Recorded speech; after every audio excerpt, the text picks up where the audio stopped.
자, 오늘 사도행전 4장 36절부터 5장 11절입니다. 이제 5장을 저희가 이제 배우기 시작하는데요.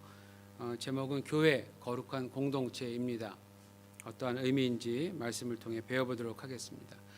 오늘 우리가 읽었던 본문에는 이렇게 본문을 보시면 바나바라고 하는 사람이 나오고요. 예루살렘 교회 멤버였고요. 그 다음에 아나니아와 삽비라라고 하는 또 부부가 나옵니다. 이분들도 다 예루살렘 교회의 그 멤버였습니다. 그런데 이분들에게서는 이제 한 가지 공통점이 발견이 돼요. 그 공통점이 뭐냐면 바나바 그리고 아나니아와 삽비라 모두 자신들의 소유가 있었고 그 소유 중 일부를 팔았어요. 그리고 그 판 값을 사도들에게 가져다 주었다라고 하는 겁니다. 여기까지는 공통점인데요. 자세히 보시면 결과적으로는 큰 차이점이 생겨나는 걸 볼 수 있습니다. 바나바는 칭찬 듣는 사람으로 기록된 것에 비해서요, 아나니아와 삽비라 부부는 모두 동일한 날에 죽었다라고 기록되어 있다라는 겁니다. 도대체 예루살렘 교회에 무슨 일이 있었던가? 그동안 무슨 일이 있었던 것인가? 기록된 하나님의 말씀을 통해서 그 사건의 진상에 대해서 우리가 한번 파악해 보도록 하겠습니다. 자, 예루살렘 교회에는 성령님께서 일으키신 일종의 선순환이 있었다고 말씀드렸어요. 첫 번째가 성령께서 사도들로 하여금 예수 그리스도의 말씀을 전하게 하시는 것. 그게 왕성하게 있었고요. 그러한 바탕 위에서 하나님의 큰 은혜가 임하기 시작한 겁니다. 두 번째였고요. 그 다음에 그 결과로 예루살렘 교회 내 밭과 집 있는 사람들이 그것을 팔아서 판 값의 값으로요, 교회 공동체 안에 가난한 자가 없도록 했다라고 하는 것이었습니다. 자, 이게 부흥이에요. 이게 바로 부흥이에요. 이런 게. 이러한 놀라운 부흥이 일어나는 가운데 먼저 누가 소개되느냐? 4장 36절에서 37절을 보시면 바나바라고 하는 사람이 소개됩니다. 거기 보시면 출신도 나옵니다. 구브로가 예루살렘 쪽이 아닌 거예요. 구브로 출신이고요. 대신 레위 지파 가문의 사람이래요. 분명히 유대인이고요. 원래 이름은 요셉이라고 기록되어 있습니다. 사도들이 그와 이 바나바라는 사람과 함께 지내면서 그 사람에게서 한 가지 큰 특징을 발견하게 된 겁니다. 그 특징을 한번 풀어서 말씀을 드리면, 다른 사람들을 격려하며 세워주는 일을 아주 잘 했다라고 하는 겁니다. 예루살렘 교회 내에서 그야말로 무슨 역할을 하냐면 피스메이커의 역할을 하는 거예요. 위로의 아들이라고 번역돼서 이렇게 아마 괄호 안에 이렇게 그 말이 번역된 말이 있을 것 같은데, 대부분 그때 위로라고 하는 말은, 더 좋은 말은 격려라고 하는 말로 바꿔 보시면 더 좋으실 겁니다. 격려라는 말로도 바꿔 말할 수 있어요. 어려움에 처해 있는 사람들에게 물론 위로도 해주고, 그러나 뭔가 이미 잘하고 있는 사람들에게는 더 많은 칭찬을 해주고 격려를 해주면서 그야말로 사람을 제대로 세워주는 역할을 아주 잘하는 사람이었습니다. 제가 지난주에 그 코칭 세미나라는 어떤 훈련을 이제 받고 왔는데요. 코칭 세미나라는 게 요즘 사실 굉장히 많습니다. 특히 이제 회사 같은 데서들도 많이 하고요. 일본도 꽤 있어요. 많이 책도 있고 이제 그런데요. 간단해요. 뭐냐면 이런 바나바 같은 사람인 거예요. 직접 자기가 선수로 뛰는 게 아니라 뛰고 있는 선수들을 더 잘 뛰게 만들어주는 거. 그 역할을 하는 겁니다. 여러분, 운동 경기의 코치들 있잖아요. 요즘 뜨는 감독 중에 박항서 감독 있죠. 베트남 축구팀을 굉장히 잘하게 만든. 그래서 이제 그런 분들의 그 연구하고 그 한 선수의 애착을 가지고 이들이 어떻게 하면 잘할 수 있을까? 이거를 이제 연구하는 어떤 그런 모습을 보면은 굉장합니다. 이 코치가 그냥 나오는 게 아니고요. 인류 선수가 그냥 탄생되는 게 아니에요. 인류 선수의 뒤에는 반드시 훌륭한 코치가 있었다라고 하는 거죠. 이 바나바가 그런 사람 같은 사람. 바나바가. 그래서 사도들은 바나바, 즉 위로의 아들이라는 별명을 붙여 주었고요. 이제부터 사도행전에는 계속해서 그를 바나바라고 불러요. 요셉이라고 안 부르고. 그리고 이 바나바라는 사람은 사도행전 1장 8절의 말씀이 성취되어지는 과정에 있어서 매우 중요한 위치를 차지하기 때문에 이제부터 본격적으로 언급되기 시작하는 겁니다. 자, 이 사람 역시 자신이 가지고 있었던 밭을 팔았어요. 그리고 그 총액 모두 사도들에게 가져다 준 겁니다. 자, 그러면서 동시에 5장이 시작되면서 예루살렘 교회에 있었던 한 부부가 소개됩니다. 한국어 성경은 대부분 아나니아라는 이름이 언급되면서 아마 5장 1절이 바로 시작될 거예요. 그런데 고대 그리스어 헬라어 원어에는요, 그러나로 시작합니다. 그러나. 그리고 일본어 성경도 그러나로 시작을 해요. 이게 더 맞아요. 그게 무슨 의미냐면 앞에 바나바와 뒤에 이어 나오는 아나니아와 삽비라 부부를 비교해서 지금 저자 누가가 의도적으로 그렇게 썼다라고 하는 겁니다. 이 부부 결과적으로 보면 좋은 사람들로 기록되어 있지 않아요. 대신 이 부부들에 대해서는 아주 비극적으로 기록되었습니다. 자, 먼저 왜 이들이 이러한 비극을 맞이했는가? 도대체 어떠한 잘못을 했길래 그러한 결과를 맞이했는가 하는 것을 보겠습니다. 이 부부가 저지른 몇 가지 이 잘못들이 있는데요. 첫 번째, 5장 2절을 보시면요, 감추매라는 단어가 나와요. 이게 그냥 감췄다 정도가 아니고 고대 그리스어의 헬라어의 의미는 이렇습니다. 자신의 이익을 위해서 횡령하고 감추는 나쁜 행위예요. 그러니까 횡령하는 거예요. 이게 좋은 말 아니죠? 그렇죠? 그겁니다. 그러니까 이게 나쁜 의미입니다. 굉장히. 여러분, 이와 비슷한 모습이 또 어디에서 나오냐면 구약 성경 여호수아 7장에 보면요, 아간이라는 사람의 모습에서 나와요.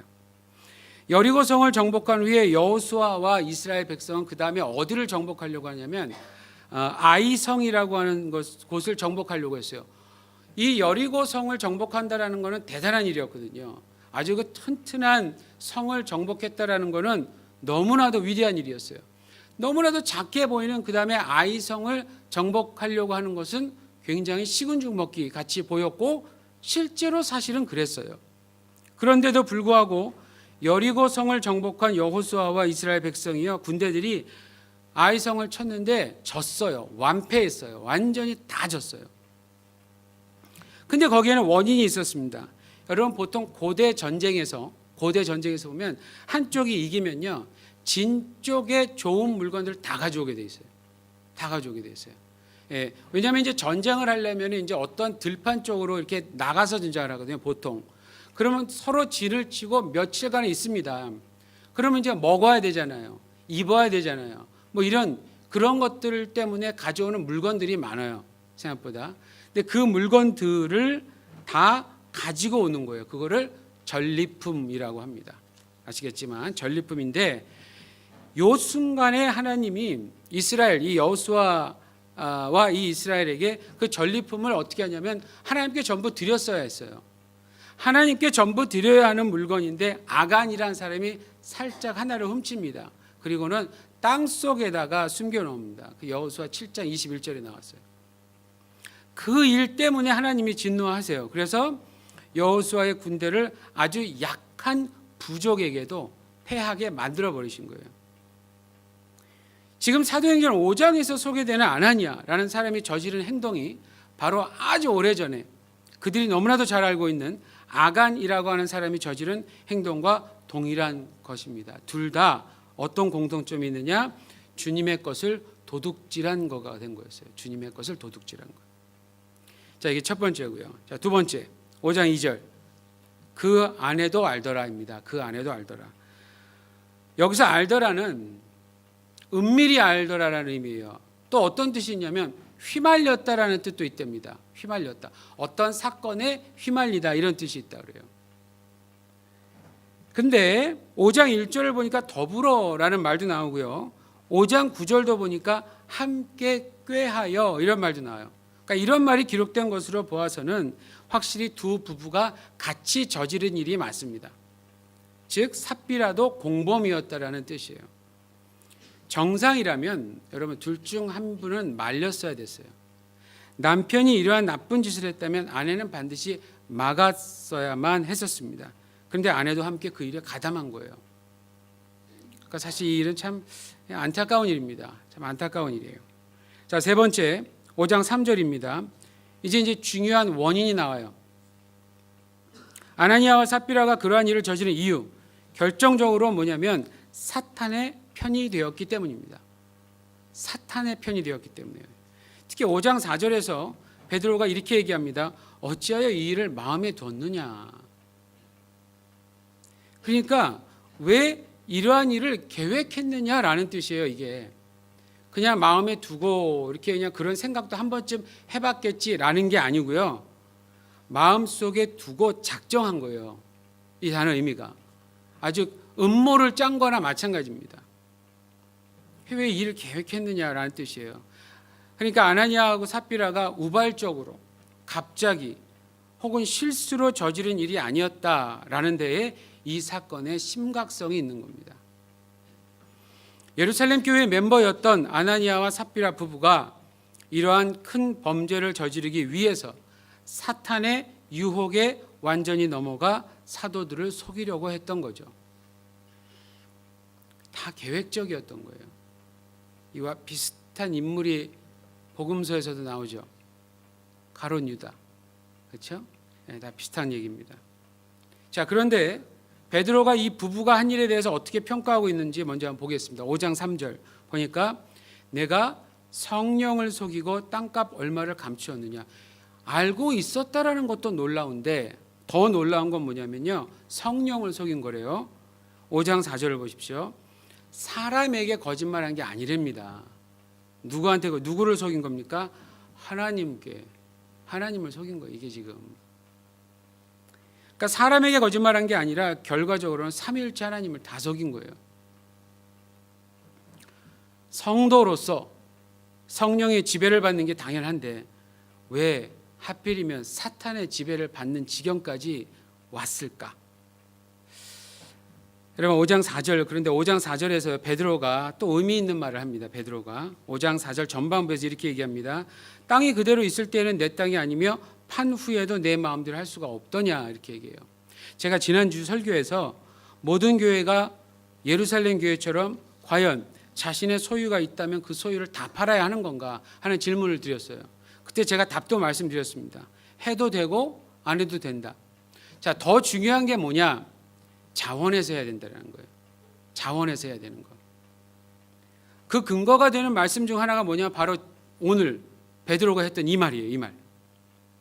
그러니까 이 말이 뭐냐면 아나니아는 자신의 땅을 팔지 않아도 괜찮았어요. 안 팔아도 괜찮았어요. 그리고 팔았다고 해도 그 돈을 기부하지 않아도 괜찮았어요. 안 했으면 더 좋을 뻔했어요. 고민을 하고도 여전히 부담이 남아 있다면 그건 아직 준비가 된 게 아닙니다, 여러분. 한쪽으로는 주님이 나를 예를 들어서 뭐 아프리카 선교사로 부르셨다. 이게 막 너무나 확실한데 근데 이제 점점 선교사가 돼야 되겠다는 결정을 하겠다라는 목사님한테 얘기를 해야 되겠다라는 막 그런 날이 다가오면 다가올수록 계속 고민이 되고 아닌 것 같다, 아닌 것 같다, 아닌 것 같다, 아닌 것 같다, 아닌 것 같다. 이러면 하지 마세요.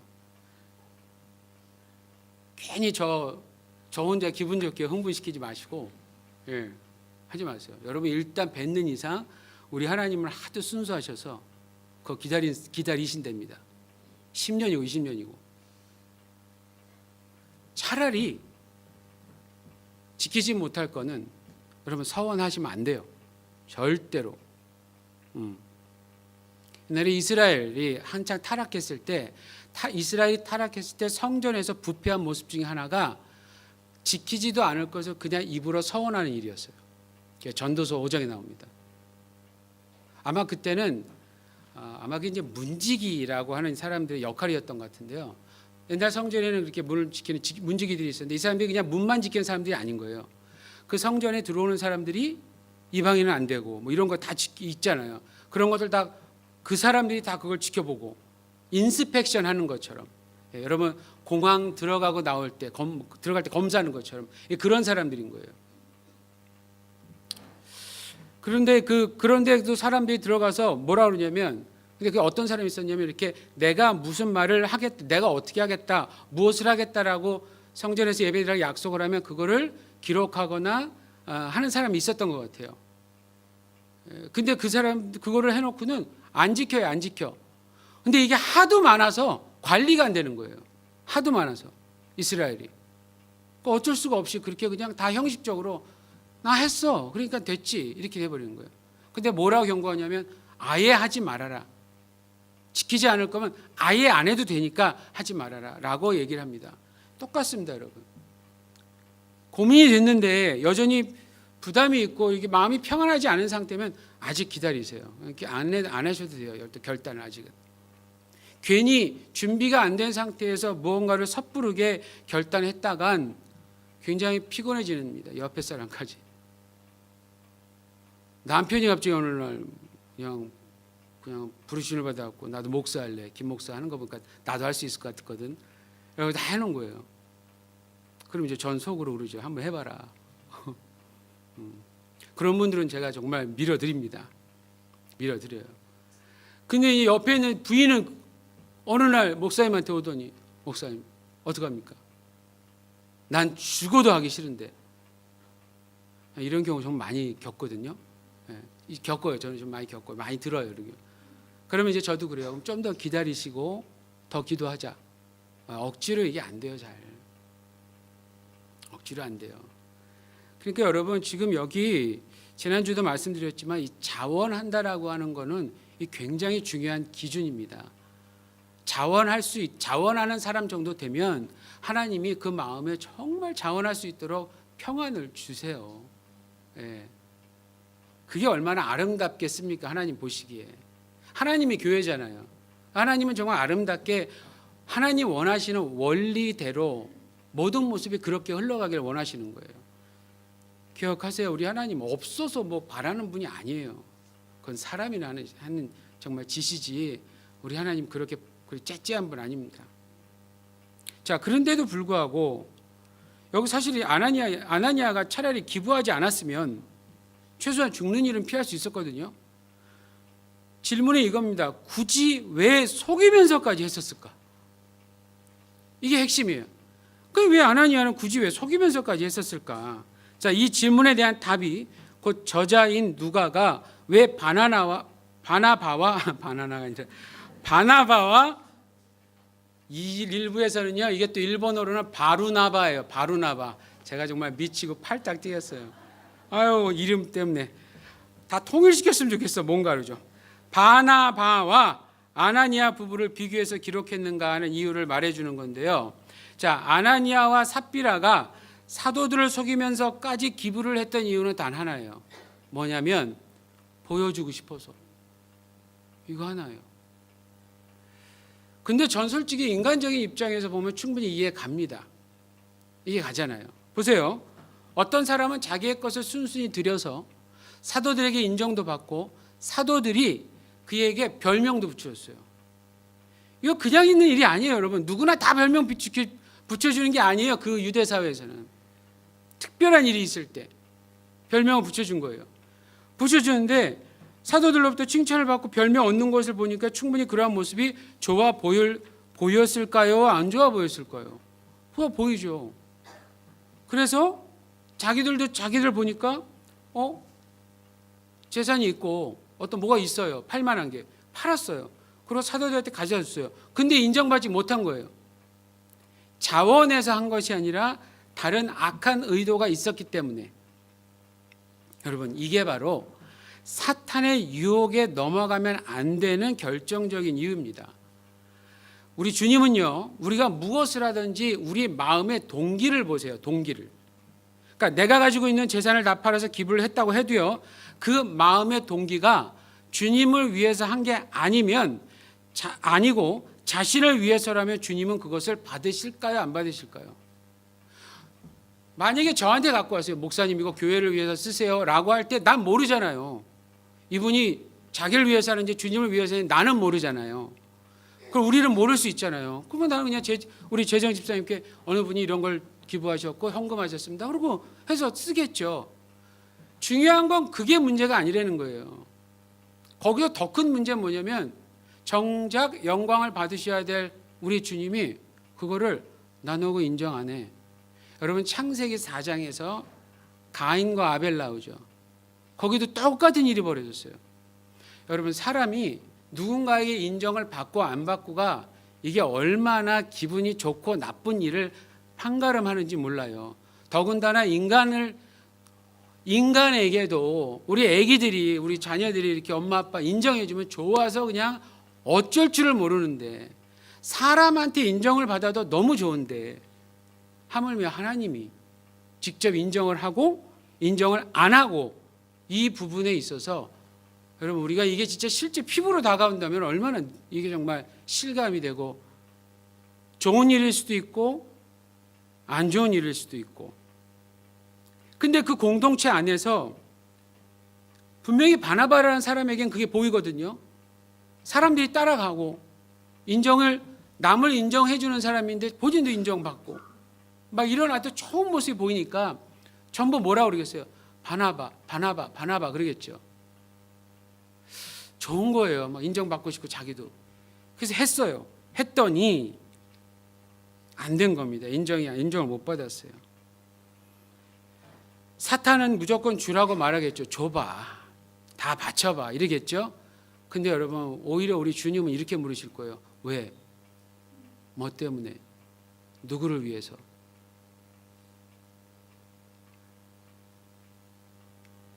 저 어렸을 때 교회 처음 가니까 그냥 무조건 다 바치라고 그러더라고요. 그러면 하나님 다 좋아하실 줄 알았어, 솔직히. 그래서 제가 제 청년 때 저는 한 2번 정도 이렇게 아르바이트를 해서 정말 그야말로 바친 적이 한 번 있었어요. 그때 이제 그걸 바쳐서 제가 청년들 스키장 가는데 제가 못 갔어요. 스키장을 미국에서 다들 가는데 저만 못 갔어요. 그래서 저 이제 딴 이유를 댔는데, 주님께 순순히 들었으면 스키장을 가든 말든 정말 기쁜 마음으로 해야 될 거 아니에요. 근데 그 말을 딱 듣는 순간, 야, 사람이 참 약아요. 사람이 참 약해요. 또 괜히 또 마음이 좀 이상해. 좀 아껴서 좀 나도 스키장 안 가봤는데 미국까지 왔는데 한번 스키장 좀 가보면 어떨까.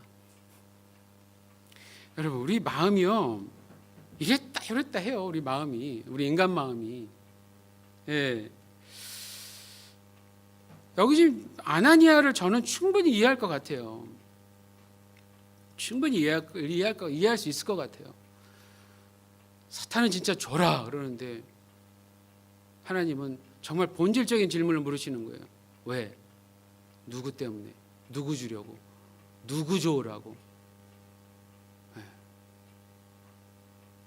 사도 야고보가 있죠. 야고보서 4장 7절에서 이런 말을 했더라고요.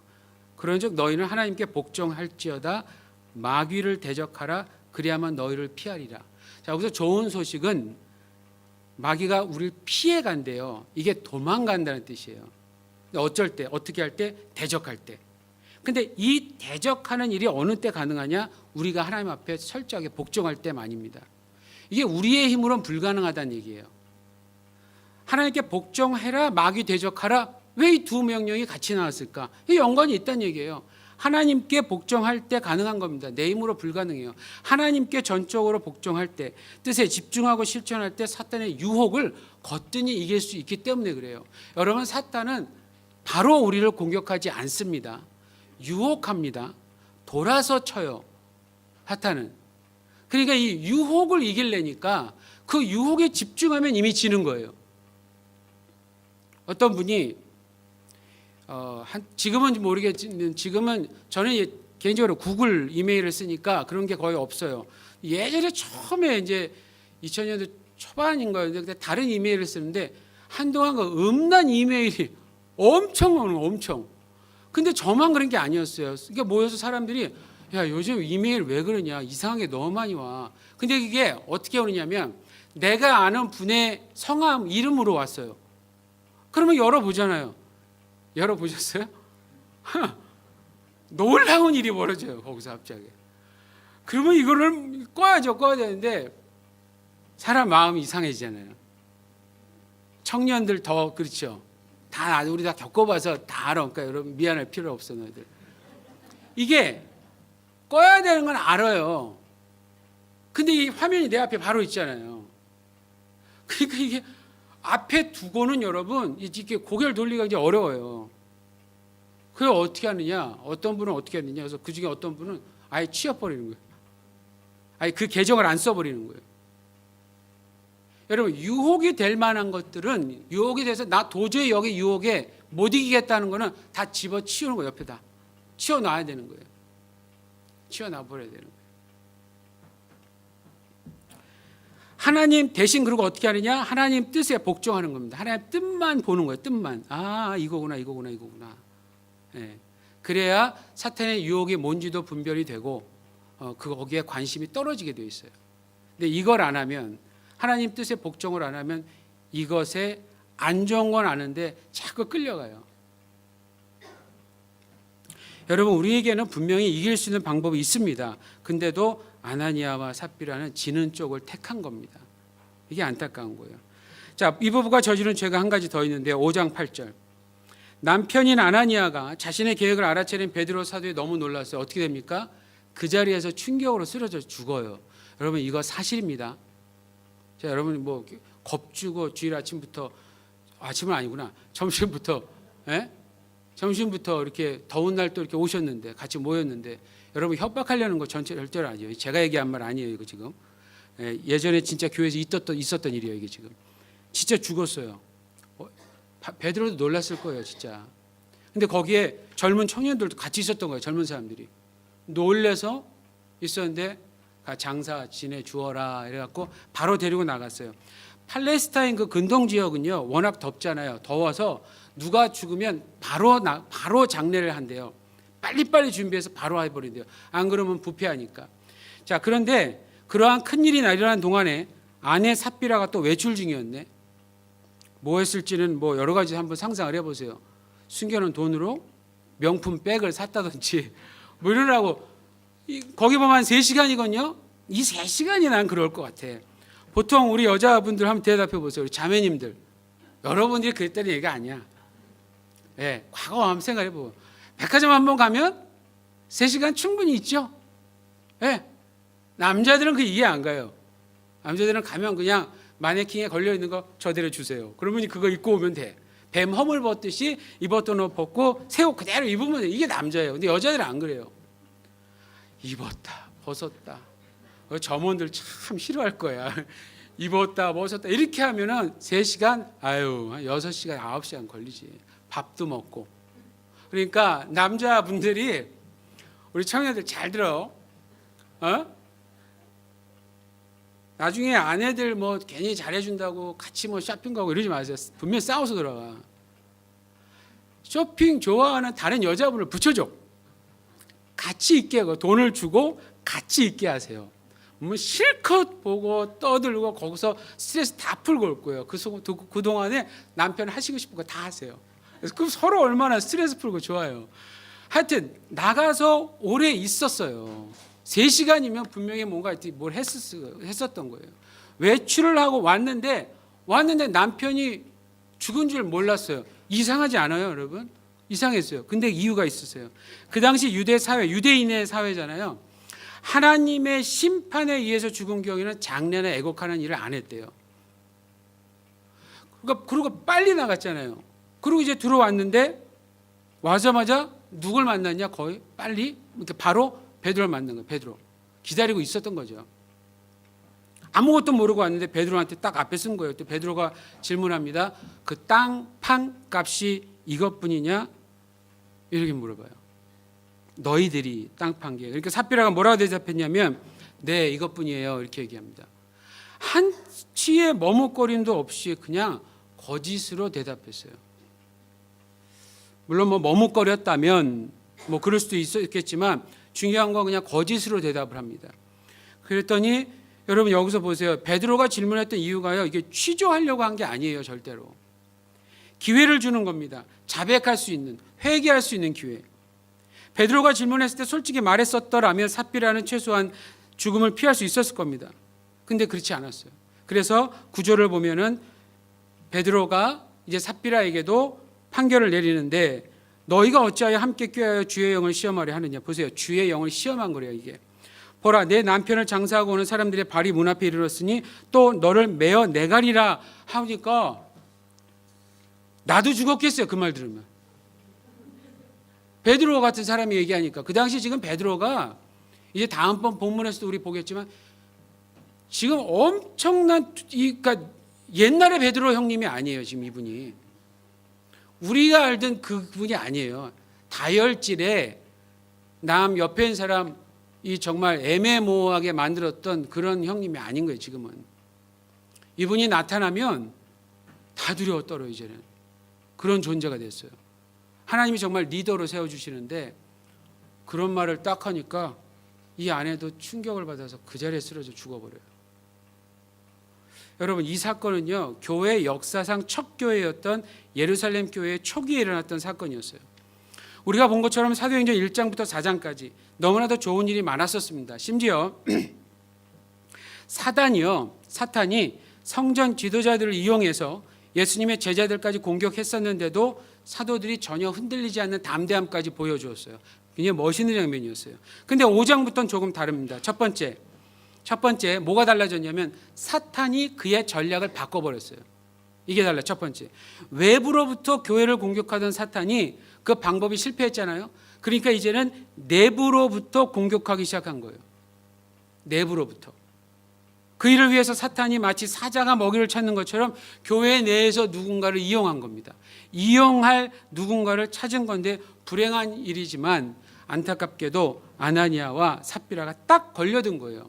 자, 이때 사탄이 사용했던 전략을 한 단어로 한번 표현해 본다면 그거는 위선이라는 단어로 표현할 수 있는 겁니다. 위선. 주님 앞에 정직하지 못한 동기로 하는 모든 행위들, 이게 위선이에요. 근데 여러분 꼭 기억하십시오. 사단은 성도들을 공격해요. 성도들을. 특히 에베소서 6장 10절에서 18절은 우리가 영적 전쟁이라는 그 제목을 붙일 만큼의 중요한 내용인데 이거는 예수님을 믿는 신자를 위해 써진 글이 아닙니다. 이것 꼭 기억하셔야 돼요. 신경 쓰지 않아도 되는 상대였다면 사도들이요, 사탄을 대적하는 방법에 대해서 그렇게 구체적으로 기록을 했었을까요? 사탄은 분명히 속이는 데 있어서는 챔피언이고요, 특히 하나님과 가까이 하고 있지 않는 신자들을 쉽게 속일 수 있는 무기를 가지고 있는 존재입니다. 여러분, 예수님의 제자라면 그를 두려워할 필요는 절대로 없어요. 절대로. 그런데 그렇다고 해서 사탄을 결코 가볍게 여겨서는 안 됩니다. 늘 깨어서 경계해야 할 대상 1호, 그게 사탄이에요. 사탄은 성도를 공격합니다. 그래서 교회 내부에서도 역사합니다. 두 번째, 5장 전반부에서 일어난 이 끔찍한 사건에서 또 배워야 하는 것, 또다시 우리는 또 배워야 하는 게 있어요. 교회관이에요. 교회관. 교회는 하나님의 임재가 있고 성령님의 실제적인 사역이 있는 거룩한 곳입니다. 제가 말하는 건 건물이 아니라 지금 이 신자들의 모임을 얘기하는 겁니다. 이 교회에. 이런 점에서 교회는 세상의 모든 조직과 아주 큰 차이를 가지고 있습니다. 근데 지금 사도행전 5장의 시기는 주님께서 자신의 교회를 이 땅에 처음으로 세워가시는 초기에 해당됩니다. 구약 성경에서도 나오는 것처럼 좀 전에 말씀드렸던 아간이라는 사람이 범죄하여 죽었던 때라든지, 여러분 아론이라고 있죠. 모세의 형. 대제사장인 아론의 첫 번째, 두 번째 아들은 하나님이 주신 불이 아니라 다른 불로 제단에 불을 붙이려다가 그 자리에서 죽어버렸어요. 근데 이 두 시점도 다 공통점이 있습니다. 하나는 가나안 땅에 들어간 초기 시점이었고요, 또 하나는 그곳에서 본격적으로 하나님께 드리는 제사, 즉 이스라엘 나라의 예배가 본격적으로 시작되는 시점이었어요. 그리고 오늘 우리가 사도행전 5장에서 본 이 사건도 예루살렘 교회 초기에 벌어진 사건이었습니다. 모두가 그 시점에 있어서는 초기였고요, 결과에 있어서는 뭡니까? 죽었다라는 거예요. 죽었다라는 거. 성경의 하나님은요, 구약에서 자신의 백성 이스라엘을 세우실 때도 그러셨고요, 신약에서 자신의 교회를 세우실 때도 동일하셨습니다. 어떠한 경우에도 자신이 거하고 있는 나라나 자신이 거하고 있는 공동체에서 자신의 거룩함을 방해하는 일들이 발견이 되면 그 일을 절대로 허용하시지 않으셨습니다. 구약의 이스라엘, 그리고 이제 예수 그리스도로 인해서 이 세상에 본격적으로 등장한 교회는 무엇보다도 하나님이 어떤 분이신가를 나타내야 하는 매우 중요한 임무를 지닌 공동체이기 때문입니다. 여러분, 오늘 이 본문의 사건에서요, 우리 주님이, 성령께서 만약 베드로에게 특별한 분별력을 주시지 않았다면 아마도 아나니아와 삽비라 부부는 사탄이 주는 위선을 행하고도 예루살렘 교회 내에서는 영향력을 행사하는 인물이 됐었을 거예요. 여러분, 이게 무서운 일이에요. 이게 이렇게 되는 사람이 하나 둘씩 늘어나고 그 사람을 정말 성숙한 신자로 우리가 착각하고 맞이하고 세워주는 때부터는 어떻게 되느냐? 교회가 교회의 역할, 기능을 잃어버려요. 그렇기 때문에 주님의 입장에서 당연히 막아야 했어요. 할 수 없이 안타깝지만 예루살렘 교회 두 멤버를 그래서 먼저 데리고 가셨습니다. 여러분, 하나님의 교회에는 사도의 가르침과 성도들의 헌신적 교제만 있지 않습니다. 하나님 자신의 거룩을 유지하시고자 때로는 이해하지 못할, 때로는 우리가 받아들일 수가 없을 것 같은 그러한 다양한 모습의 심판의 모습도 사실은 교회 안에 존재합니다. 그건 오늘날에도 그리고 우리에게도 마찬가지예요. 왜냐? 우리도 교회니까. 우리도 주님의 교회니까. 이 사건 때문에 한 가지 일이 그래서 또 발생했는데, 여러분 5장 5절하고 5장 11절 보면 어떤 게 발생했느냐? 결과적으로 교회 내에서 그리고 교회 밖에서도 믿는 사람과 믿지 않는 사람에게 동시에 일종의 엄숙한 경외심이 생겨버렸어요. 교회의 주인 되시는 주님에 대한 경외심이 발생한 건데요. 그렇기 때문에 교회는요, 선한 일에도 소문이 나야 되고요, 사실은 나쁜 일에도 분명 교회는 소문이 나야 돼요. 근데 두 경우를 통해서 어떻게 하느냐? 그거를 다루시는 하나님, 교회의 주인이신 하나님께서 하신 무언가가 드러나야 되고 알려져야 되는 겁니다. 그래서 교회는 하나님의 거하시는 그분의 성전으로서의 역할과 이미지를 가져야 하는 겁니다. 이 건물이 아니라 우리가 이미 돌아가셨지만 영국에 어떤 유명한 목사님이 있어요. 워렌 위얼스비라는 목사님이 있는데, 이분이 처음으로 담임 목회를 시작하셨던 교회에서 건물을 새롭게 재건축해야 되는 이 시기가 왔대요. 그래서 이렇게 수소문하다가 크리스찬 건축가를 만났대요. 그래서 그분하고 이렇게 이제 얘기를 한 거예요. 그러다가 목사님이 이렇게 얘기했대요. 우리 교회가 지금 재정이 넉넉하지 못합니다. 그래서 우리는 최대한 심플하게 지려고 합니다. 단순하게 지려고 하는데 부탁이 하나 있습니다. 교회 건물 정면만큼은 조금 화려하고 약간 비싸게 보이게 만들어줄 수 있습니까? 이렇게 얘기했대요. 그 당시 이제 영국 교회니까 그 예전이거든요. 영국 교회 로마, 영국, 독일 이런 데 가면 아직도 옛날 교회의 그 화려한 모습이 있다 보니까 사람들이 그거에 대한 이제 이미지가 강한 거예요. 이해는 가지만 이렇게 이제 부탁을 한 거예요, 목사님이. 초기 때니까 목사님도 이렇게 성숙지 못하셨던 것 같아요. 그랬더니 그 크리스천 건축가가 딱 뭐라 하냐? 목사님 안 됩니다. 다음에 딱 그러시면 정말 딱 안 됩니다. 그랬더니 그 다음 말이 정말, 교회는 진리와 정직을 나타냅니다. 전 이제까지 교회 건물을 그렇게 건축한 적이 없었습니다. 교회 건물은 반드시 진리를 말해야 합니다. 와. 그 다음에 마지막에 없는 것을 있는 것처럼 하면 안 돼요. 여러분, 누가 목사입니까? 아마 그 순간에 제가 그 자리에 있었다면 저 쥐구멍 찾았을 거예요. 와, 정말. 그래도 만약에 그 순간 그래도 작게 좀 비싸게 좀, 그건 안 되지. 여러분, 오늘 본문에서의 사건은 교회의 성격에 있어서 매우 신중해야 하는 우리 성도들의 임무를 다시 기억나게 하는 겁니다. 그리스도의 몸된 교회를 이루고 있는 우리 모든 성도들은요, 바로 이 교회에 지금 이 순간에도 전능하시고 거룩하신 하나님께서 함께 하신다라고 하는 사실을 잊으면 안 된다라는 거예요. 그렇기 때문에 교회를 이루어 살아가는 하나님의 성도들로서 우리가 신경 써야 할 중요한 임무 중에 하나는 뭐냐면, 위선이라는 사탄의 무기가 절대로 우리 공동체 안에서 의시되지 못하도록, 그런 사람이 있으면 신고해 주세요. 저와 우리 장로님에게 신고해 주세요. 전화번호 다 아시죠?